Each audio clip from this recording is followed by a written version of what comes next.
Have you ever wondered why simple activities, like climbing the stairs or getting up from a chair, suddenly feel like a challenge after 60 bis? Imagine this. Halfway up the staircase, your legs begin to burn, your knees start to tremble, and you grip the railing as if your life depends on it. For millions of people over 60 chassis, this is an everyday reality. But here's the truth that might shock you. Losing strength in your legs isn't just a normal part of aging. It's a problem that could threaten your independence faster than you realize. Every year after turning 60, you could be losing as much as 3% of your leg muscle mass. That's not just a number I pulled from thin air. In one study published in the Journal of Gerontology, researchers tracked nearly 2,000 adults over 5 years. What they found was startling. Those who lost leg strength were almost 3 times more likely to end up needing a walker or a wheelchair within a decade. Can you picture yourself in that situation? Or maybe you're already feeling yourself on the edge of it. For so many people, these small signs, frequent stumbles, slow walks, even just standing from a chair, are the daily proof that their legs are getting weaker and life may be getting harder. One of my friends, Larry, used to love traveling with his wife. But once his legs weakened, even a short walk through the airport left him exhausted. He started avoiding trips altogether, worried he'd embarrass himself or suffer a fall. Maybe you've had a similar experience. If you're nodding along, you're not alone. Ask yourself, when did you first notice your legs weren't as strong as they used to be?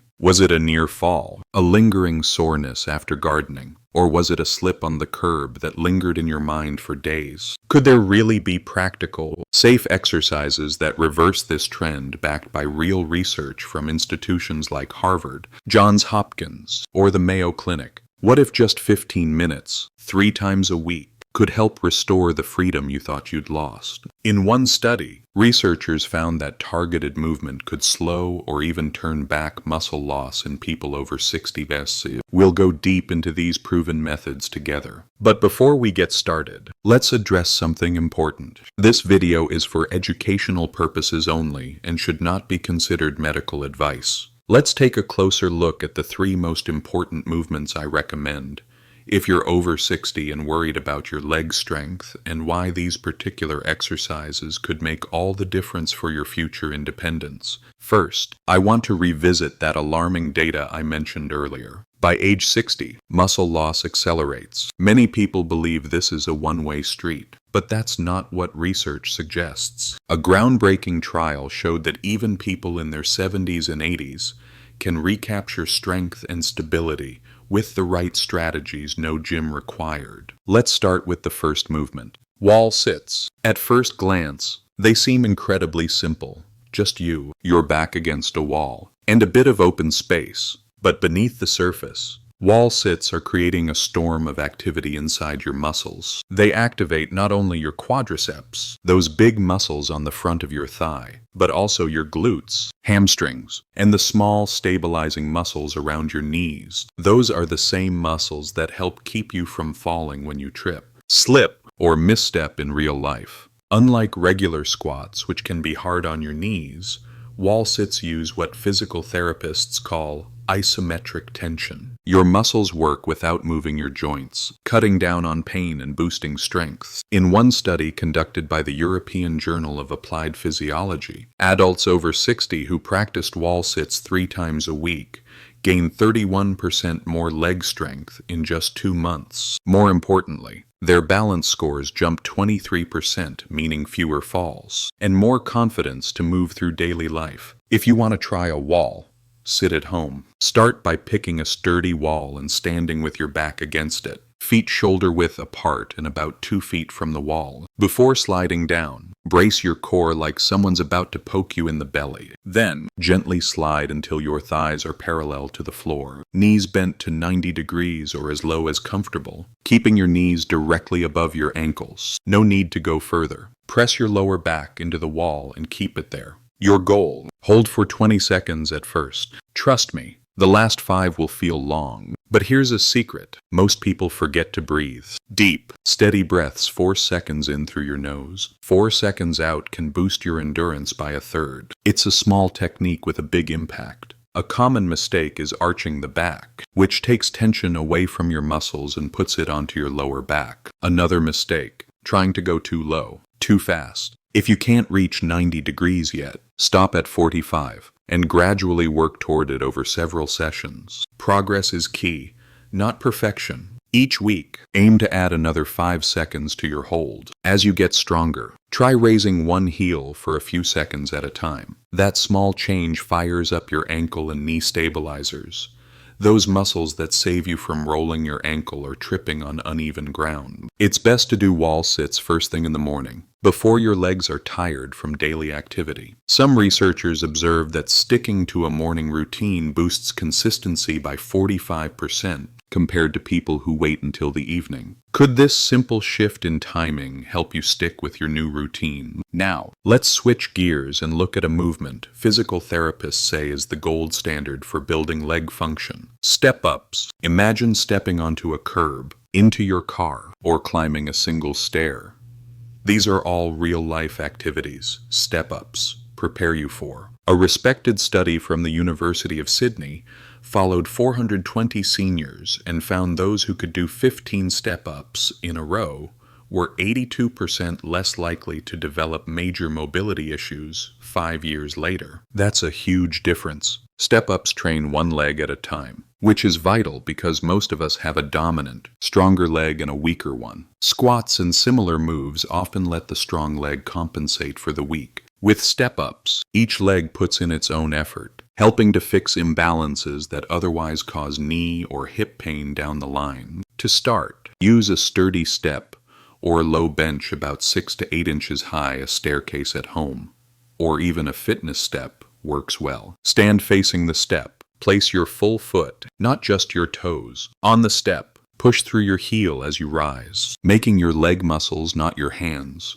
or the other leg do the work. Hold a wall or railing for support if needed. A major pitfall is moving too fast. It's tempting to breeze through the exercise, but research from Melbourne shows that slow, controlled step-ups, 3 seconds up, 3 seconds down increase muscle use by 67%. The down part, or eccentric phase, is where you build the most strength. Start with 10 reps per leg, adding reps only after you can do each one with perfect form, no wobbly knees or hunching. If 10 is easy, increase the height slightly before adding more repetitions. Even a 2-inch boost in step height makes the exercise 30% more challenging. As you progress, use a step that brings your knee to a right angle when your foot is on top. Spacing matters. 2. Give your muscles at least 48 hours between step-up sessions, aiming for every other day. On off days, research suggests a 5-minute walk can help you recover faster and reduce soreness significantly. Keep a close eye on your knees throughout. Your knee should line up over your second toe, not drift inward. If you notice wobbling or discomfort, scale back the height or reps until your strength and stability catch up. Let's take a quick reality check. Have you ever noticed your knee giving out unexpectedly when stepping up onto a bus? Or found yourself hesitating before climbing a flight of stairs? You're not alone.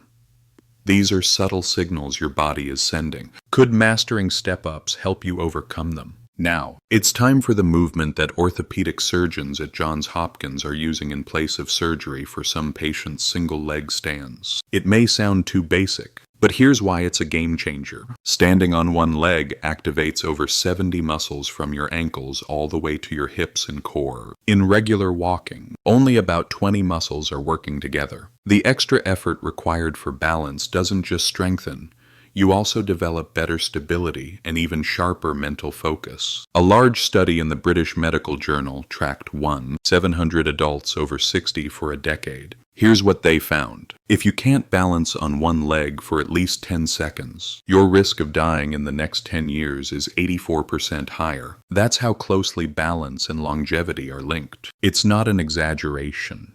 Your ability to balance is a window into your overall brain and body health. But why are single leg stands so effective? It comes down to stimulating bone growth, improving nervous system communication, and training your body's proprioception, your subconscious sense of where your body is without looking. When you master this balance, you're much less likely to trip, fall, or lose confidence when moving about on uneven or unfamiliar ground. To perform single leg stands safely, stand near a sturdy counter or chair. Place your feet hip-width apart. Stand tall and gently lift your right foot off the ground. Bring your knee up just slightly. A 45-degree angle is enough. To prevent injury, keep a gentle bend in the standing knee. Never lock it. Focus your gaze on an object directly ahead, which research suggests can increase your balance time by up to 40%. Aim to hold each leg for 30 seconds. Once you can manage that, try closing your eyes. Removing visual cues forces your inner ear and body to work harder, deepening your balance improvements. In one Japanese study, seniors who practice single leg stands with eyes closed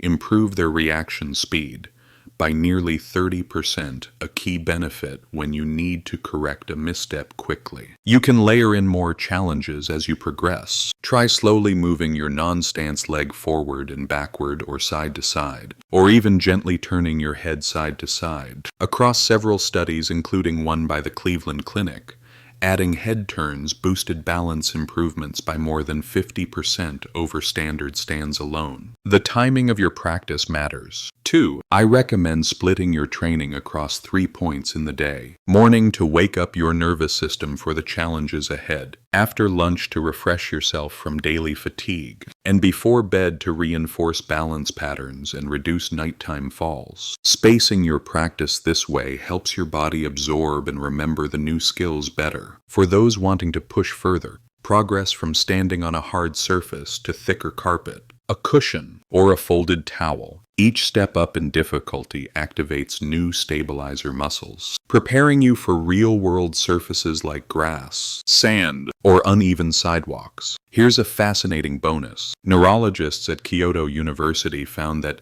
consistent balance work didn't just strengthen muscles, it also improved memory and cognitive scores in seniors by literally growing new gray matter in the brain area for memory and spatial navigation. Imagine improving your mind every time you work on your balance. Let me share a quick story to illustrate just how practical these exercises can be. At a large physical therapy center in Boston, they introduced these exact 3 movements: wall sites, step-ups, and single-leg stands to patients over 60. After just 12 weeks, almost 70% reported that they no longer needed to grip the stair rail on every climb, and more than 40% said nagging knee pain had faded dramatically. What stands out, though, is that consistency is more important than intensity. The people who benefited the most were not exercising the hardest.